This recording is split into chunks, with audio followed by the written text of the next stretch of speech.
오늘 우리 에베소서 5장 20절 말씀을 한 번만 더 보도록 하겠습니다. 20절 말씀 한 절만 같이 보겠습니다. 시작. 범사에 우리 주 예수 그리스도의 이름으로 항상 아버지 하나님께 감사하며. 아마 이것은 빌립보서에 나오는 범사에 감사하라 하시는 말씀과 일맥상통한 그러한 말씀이기도 합니다. 그런데 우리 그리스도인들이 가장 많이 쓰여지는 말 중에 하나가 바로 이런 겁니다. 성도들끼리 무슨 어려운 일이거나 또 무슨 일이 있으면 그래도 감사해, 그냥 습관적으로 이야기할 때가 굉장히 많이 있는. 그런데 사실상 우리 주님이 원하시는 진정한 의미로서의 오늘 이 본문 말씀이 잘 전달되지 않는 것 또한 이 말씀이기도 합니다.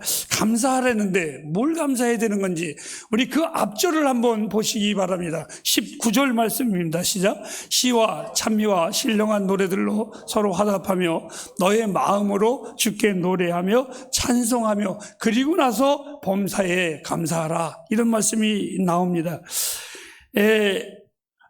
주님은 우리에게 항상 노래의 영을, 찬양의 영을, 송축의 영을 유지하라고, 우리 안에 유지하라고 말씀해 주고 계십니다. 여러분들이 잘 알다시피 제가 찬양을 한다면은 저희 집 사람이 가장 긴장을 합니다. 첫음 못 잡을까 봐. 근데 참 감사한 것은 우리 송 집사님은 어느덧 이제 눈치채시고 제 음에 맞춰서 저는 전혀 틀릴 줄 모르고 부를 때가 참 많이 있습니다.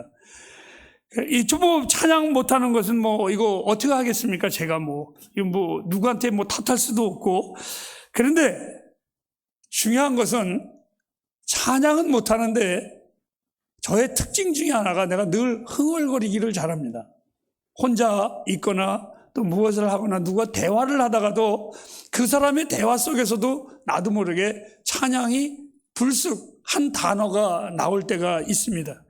그러니까 어느 분은 내가 늘 그렇게 찬양을 하고 흥얼흥얼거리니까 참 목사님 마음은 참 아름다우세요, 그래요. 그래서 왜 그러냐 그랬더니 우리 나이가 되면은 그렇게 노래 잘 안 한다는 거예요. 늘 그렇게 흥얼거리지 않는다는 거예요. 근데 저는 사실 되게 많이 흥얼거리거든요. 이 찬양은 외적인 표현이 우리에게 있어서 잘 못 부르고 안 된다고 할지라도 내적인 감사는 억제해서는 안 됩니다. 우리가 찬양의 음은 못 잡아도 감사의 언어는, 감사의 마음은 늘 우리가 가질 수가 있습니다. 그리고 이 감사는 어떠한 성악을 한 사람이거나 오케스트라나 아니면 클래식 음악에서 나오는 것이 아니라 마음의 멜로디다, 나는 이렇게 생각을 합니다.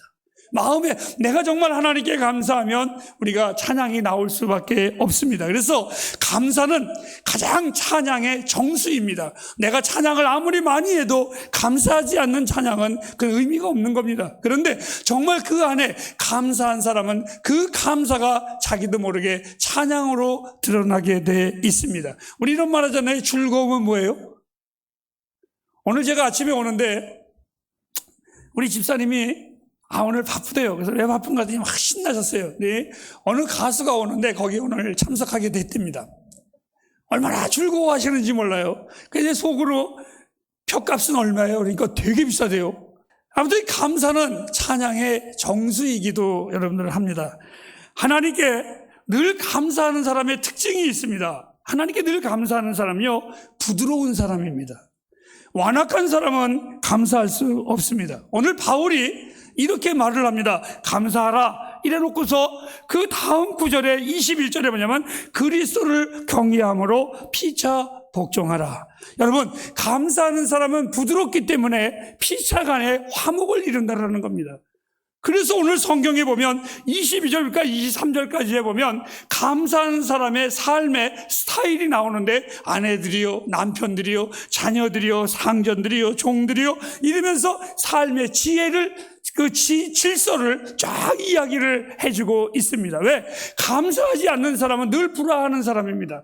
감사하지 않는 사람은 늘 화평을 이루지를 못합니다. 그런데 감사하는 사람은 질서가 있다는 겁니다. 모든 삶에 아름다운 질서를 가진 사람이 누구냐? 감사하는 사람의 특징입니다. 저하고 제 아내하고 다투고 우리 집안에 질서가 깨질 때가 언제냐? 피차 간에 감사가 잊어버릴 때입니다.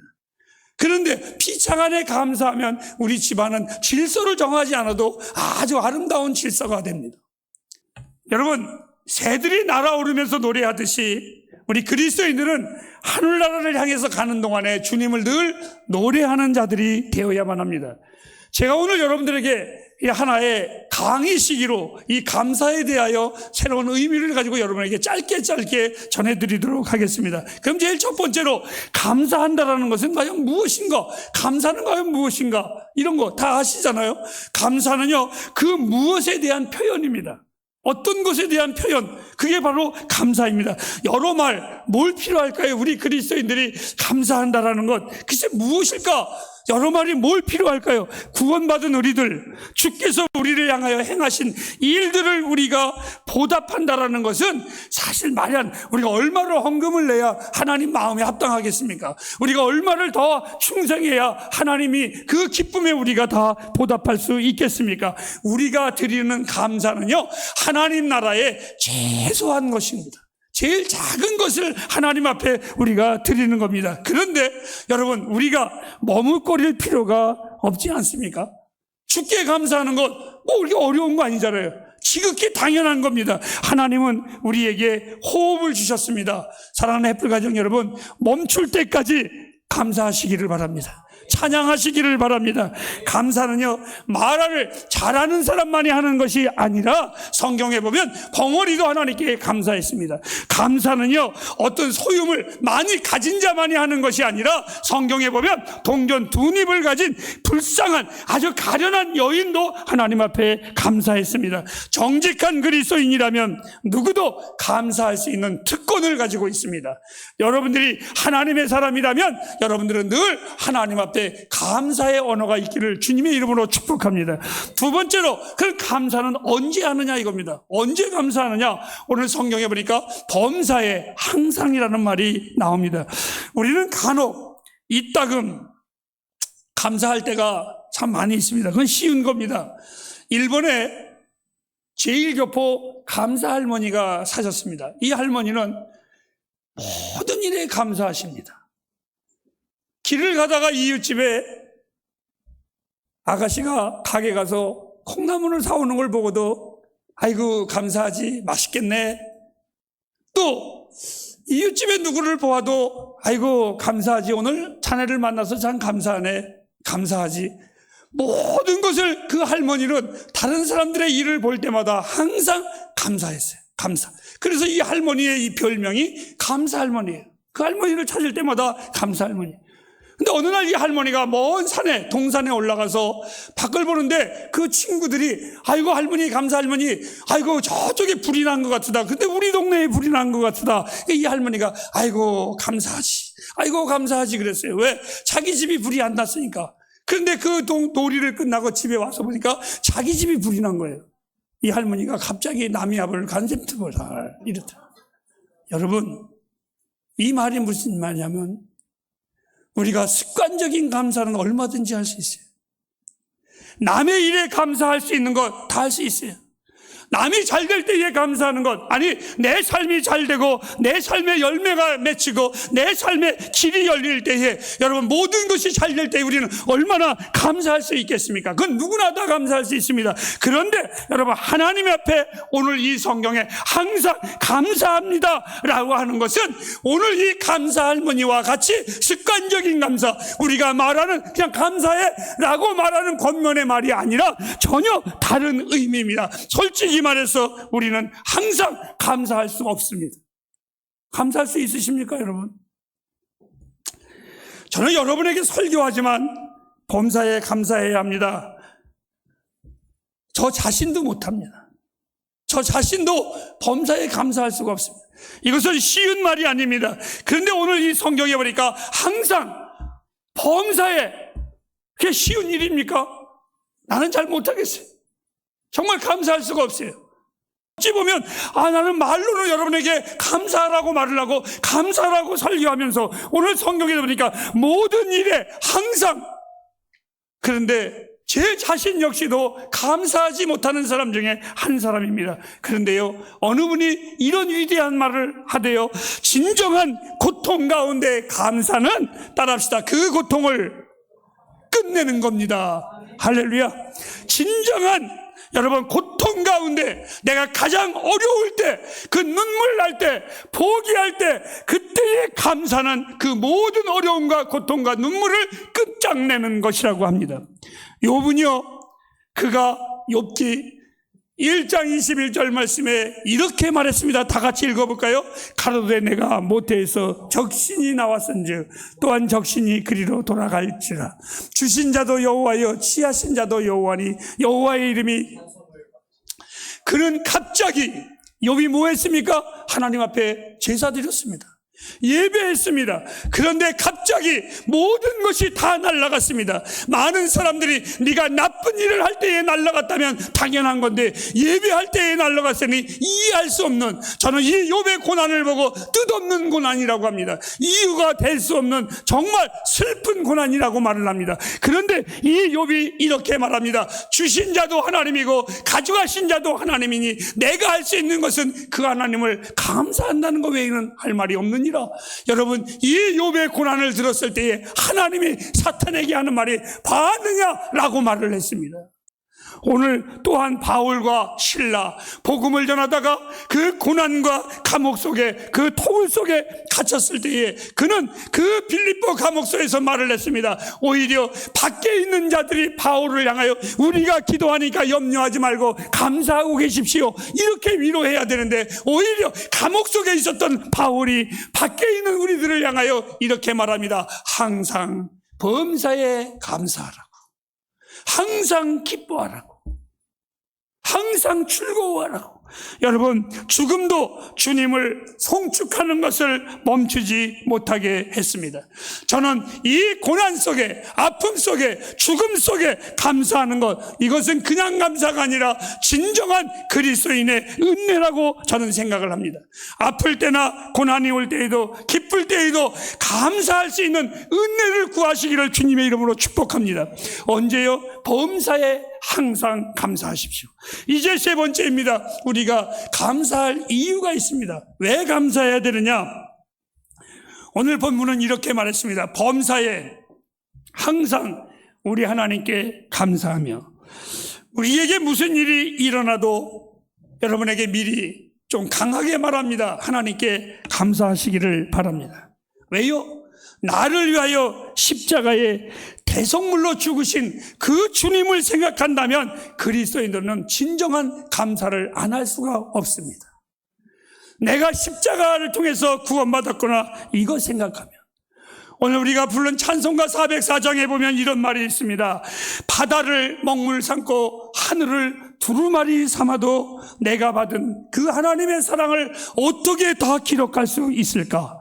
우리 그리스도인들은요, 감사할 충분한 이유가 있습니다. 누가 뭐라 그래도 우리는 감사할 수 있습니다. 낮의 해가 나를 상치 못합니다. 왜요? 주의 날개가 나의 인생의 그늘 되시기에. 또한 여러분, 어두움이 나를 넘어뜨리지 못합니다. 그것은 주의 빛의, 주의 영광이 나의 빛을 인도하기 때문에 우리는 결코 어두움이 우리를 감쌀 수 없습니다. 사랑하는 성도님들, 아래를 보시기 바랍니다. 우리가 지옥에서 구원받았습니다. 여러분, 우리를 보시기 바랍니다. 그리고 감사하십시오. 왜? 하나님께서 만드신 천국이 우리를 기다리고 있습니다. 여러분, 쉬운 일이 아닌 것이 어디 있겠습니까? 여러분, 정말 어려운 감사를 한번 소개하겠습니다. 간혹 나의 주변에 동고동락했던, 또는 나의 자녀가, 부모가 내 인생의 검은 봉투의 주인공이 될 때, 즉 다시 말해서 그 사랑하는 자들이 갑자기 부고장이 되어서 나에게 날라왔을 때 여러분들은 감사하실 수 있을까요? 나하고 같이 목사 안수를 받은 성남의 신선진 목사님이라고 계십니다.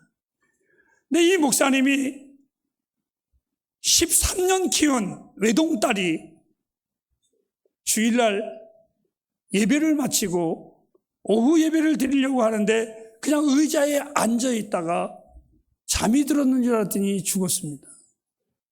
여러분 옆에 사람 잘 보십시오. 그 좋은 게 아니라 죽은지도 모릅니다. 얼마나 기가 막히겠습니까? 망연자실했습니다. 장례식 날 제가 지방회장이기에 제가 설교를 했습니다. 뭐라고 설교를 해야 되는지를 처음에는 감을 못 잡았다가 제가 하나의 예를 들었습니다. 목사님, 사모님, 나를 보고 위로받으십시오. 무엇을? 당신에게 하나님께서 13년 전에 금덩어리를 주셨는데, 주인이 맡겨놨는데 13년 동안 그걸 보고 늘 부유한 마음 가지고 즐거워하다가 13년 후에 주인이 도로 달라고 그랬습니다. 기분이 나쁘십니까? 그런데 하나님은 나에게 그 기쁨을 안 주었습니다. 그러니까 감사하십시오. 그 목사님이 그 설교를 듣고 그 슬픔이 끝났다고 간증을 했습니다. 근데 그 이야기를 듣고 있었던 어느 어른 목사님이 저에게 은근히 꽈습니다. 신선진 목사는 13년 동안 금덩이를 맡겨서 그것 가지고 감사할 수 있다면 너는 하나도 안 맡겼는데 무엇으로 감사하겠느냐고 나에게 물어봤습니다. 저는 이렇게 말했습니다. 목사님, 나는 없기 때문에 슬픔을 당한 자에게 나를 통해서 위로받게 해줄 수 있어서 감사합니다. 사랑하는 여러분, 오늘 우리들은 얼마든지 감사할 수 있습니다. 범사에 감사하는 이유가 우리 주변에 차고 넘칩니다. 만일 여러분들의 눈이 엘리야와 같이 열려 있다면 내 뜻대로 안 되는 문제 앞에서도 어떤 시련 앞에서도 그러한 것들이 가장 내 인생에 좋은 보물이라는 것을 알게 될 것입니다. 이제 본문에 아주 중요한 한 단어를 소개하겠습니다. 네 번째입니다. 누구에게 감사를 해야 되는 것이냐? 범사에 항상 아버지 하나님께 감사하라. 제 인생에 부족하지만 오늘 제 이야기가 한두 개가 더 나올 겁니다. 저희 육신의 아버지가 늘 항상 말씀하셨습니다. 너는 고마움을 항상 아는 것도 중요하지만 더 중요한 것은 기억하고 그 고마움을 준 사람에게 조금이라도 표현할 줄 알아야 한다. 너에게 고마움을 준 사람이 있다면 너도 그에게 조금이나마 그 고마움을 표현하는 자가 되라. 사랑하는 여러분, 하물며 하나님께서 내게 베푸신 그 사랑과 은혜를 어떻게 우리가 배은망덕할 수가 있겠습니까? 에베소서 1장 2절 말씀해 보면 나를 사랑하신 하나님, 더 나아가서 어두움의 자식이 하나님의 자녀로 나를 선택하시고 택하신 그 은택을 생각한다면 우리가 어떻게 하나님 앞에 감사하지 아니할 수가 있겠습니까? 여러분에게 제가 제안을 하나 하려고 합니다. 어떤 제안이냐? 10월 셋째 주가 저희 교회는 추수감사 주일입니다. 여러분, 그날 갑자기 추수감사절 헌금하지 마시고 오늘 이후부터 하루하루 하나님 앞에 감사한 것을 헌금으로 모아뒀다가 그날 추수감사 헌금을 한번 바쳐보시기를 바랍니다. 아마 그 어느 때보다 그 감사의 의미는 다를 것입니다. 그 감사의 의미는 놀랍게 내 안에 닥쳐올 겁니다. 천지를 창조하시고 어느 날 하나님께서 물어봤답니다. 유대인들이 잘 보는 탈무드라는 책에 그렇게 기록되었습니다. 하나님이 천지를 창조하시고 천사를 불러서 이렇게 말했습니다. 천사야, 내가 만든 천지를 바라보아라 했더니 이 천사가 천지를 바라보니까 밤에는 하늘의 별들이 무수한 은하수들이 오고 가면서 왔다 갔다 했고 아침에 일어나 보니까 수없는 숲속에 그 푸른 식물과 생물들이 한없이 소리를 내고 하루 종일 동식물들이 온 천지에 소리가 가득하더랍니다. 천사가 하나님 앞에 이렇게 말했습니다. 하나님, 정말 원더풀, 놀랍습니다. 기가 막히게 만드셨습니다. 얼마나 놀라운 작품인지, 하나님이 얼마나 기가 막히게 만들었는지 온 천지 안에 아름다운 소리가 밤이나 낮이나 창조주 하나님께 감사의 찬양이 구석구석까지 가득 채움이 곡조가 가득합니다. 이렇게 천사가 고백을 했답니다. 사랑하는 해프리여, 하나님께 감사하십시오. 여러분의 삶에 호흡이 있는 날 동안 끝까지 하나님께 감사하십시오. 저는 우리 해플 가족들이 천지의 모든 피조물이 하나님을 찬양하듯이 여러분들이 쉬지 않고 하나님을 찬양하는, 노래하는 주의 백성들이 되기를 바랍니다. 더 나아가서 하나님께서 우리 해플 가족들에게 감사하는 정신 주기를 저는 간구하고 있습니다. 불평이 가득한 입술은 그 사람을 추하게 만듭니다. 나는 매번 삶에 손해를 보는 사람을 저는 잘 알고 있습니다.